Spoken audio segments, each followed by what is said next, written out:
अब ये समझिए कि पेट्रोल डीजल के दाम बढ़ने का असली विलन कौन है। जवाब है अमेरिका ईरान का युद्ध, जिसकी वजह से पूरी दुनिया में तेल वाला तनाव है। युद्ध के बाद से क्रूड ऑयल के दाम 50% से ज्यादा बढ़े हैं। बड़ी बात यह है कि भारत जरूरत का 90% कच्चा तेल आयात करता है और इसमें से 50% कच्चा तेल हॉर्मुज से आता है, जो युद्ध की वजह से लगभग लॉक्ड है। तर्क यह है कि कच्चे तेल की कीमतें बढ़ने से तेल कंपनियां प्रेशर में थीं, इसीलिए उन्होंने घाटे की भरपाई के लिए अपने दाम बढ़ाए। हालांकि भारत में पेट्रोल डीजल के दाम बढ़ने पर सियासी आग लगी है। राहुल गांधी ने आर्थिक तूफान वाला अलार्म बजाया है, तो बीजेपी की ओर से जवाब भी आया है।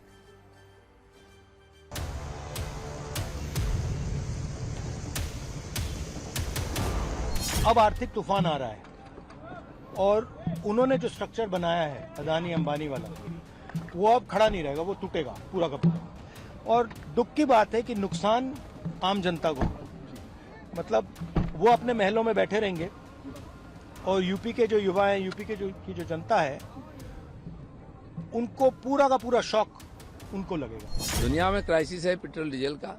कई साल से लड़ाई के कारण दाम बढ़ा हुआ है। माननीय प्रधानमंत्री ने जहां तक संभव लोगों का ऊपर उसका असर होने नहीं दिया है, लेकिन हमारी ऑयल कंपनियों की हालत ख़राब है। काफ़ी लाखों करोड़ रुपया उनका नुकसान हो गया है, इसलिए जितना मिनिमम बढ़ाना चाहिए उतना ही बढ़ा है। ये मोदी का एक तो आर्थिक दृष्टि से फेल्यूर है, दूसरा जो विजन रखना चाहिए आगे, उस बारे में भी उन्होंने नहीं सोचा। नेतृत्व अगर ऐसा ही रहा तो देश को बहुत बड़ा मुश्किल है। प्रॉफिटेबल है, कोई बहुत अधिक बहुत बड़ी भाड़ा नहीं है। तो हमने कहा कि देश के लिए जब संकट में देश है तो फिर देशवासियों को एकजुट होकर के खड़े हो।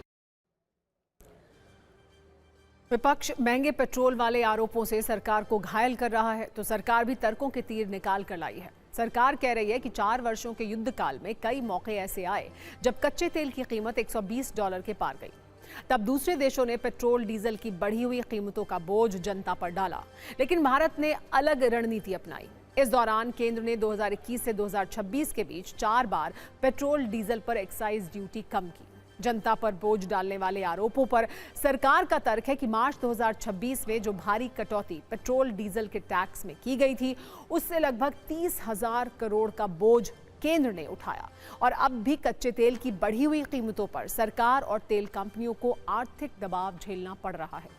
विपक्ष के आरोपों पर सरकार का तर्क यह है कि जहां अमेरिका, यूएई, पाकिस्तान, नेपाल और म्यांमार जैसे देशों में पेट्रोल डीजल की कीमतों में 40 से 100% तक का इजाफा हुआ है, वहीं भारत में इस युद्ध काल में सिर्फ 4% के आसपास की बढ़ोतरी की गई। जो दिखता है, सरकार ने अंतर्राष्ट्रीय दबाव के बावजूद जनता पर सीधे बोझ डालने से बचने की कोशिश की है। विपक्ष के महंगे पेट्रोल डीजल वाले आरोपों के जवाब में सरकार ने वैट वाला तीर भी चलाया है। उसका कहना है कि केंद्र का एक्साइज टैक्स पूरे देश में समान है, फिर भी राज्यों में पेट्रोल डीजल की कीमत अलग होने की वजह है राज्यों का अपना टैक्स, जिसे वैट यानी वैल्यू एडेड टैक्स कहते हैं।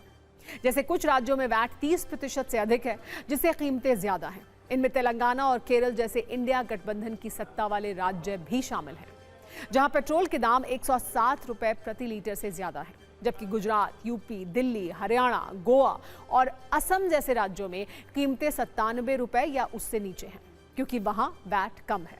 सरकार का कहना है कि 27 मार्च 2026 को जब केंद्र सरकार ने पेट्रोल डीजल पर अपनी एक्साइज ड्यूटी में 10 रुपए प्रति लीटर की कटौती की, तो बीजेपी शासित राज्यों ने तुरंत टैक्स में भी बदलाव किया, जिससे जनता को फायदा मिला, जबकि कांग्रेस और इंडिया ब्लॉक की सत्ता वाले राज्यों में ऐसा नहीं हुआ। अब ये सियासी तर्क आपस में टकराकर चिंगारियां पैदा कर रहे हैं। साथ ही जनता का तेल वाला तनाव अब भी बना हुआ है।